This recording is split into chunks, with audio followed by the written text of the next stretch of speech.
দোষ করলে তুই করছস, দোষ করলে তোর বউ করছি, কিন্তু তোর মায়েরা তো কোনো দোষ করে নাই।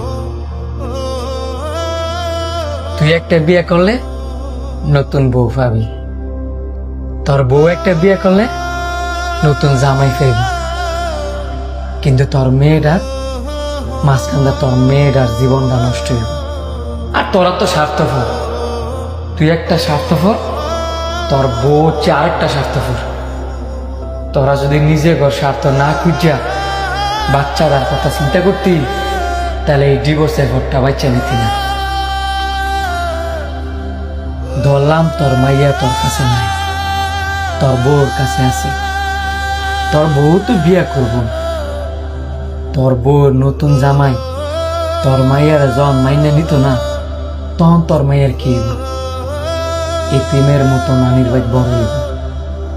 মা থাইকেও মার আদর পাইত না, বাপ থাইকেও বাপের আদর পাইত না।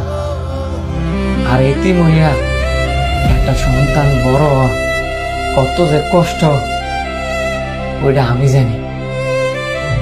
ওইটা যদি তোরা জানতি, তাহলে আমার মনে হয় না তোরা এই ডিভোর্সের চিন্তা ভাবনা মাথায় নিতি।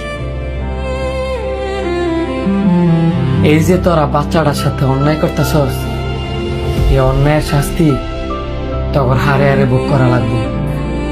তুই ডিভোর্স দিতে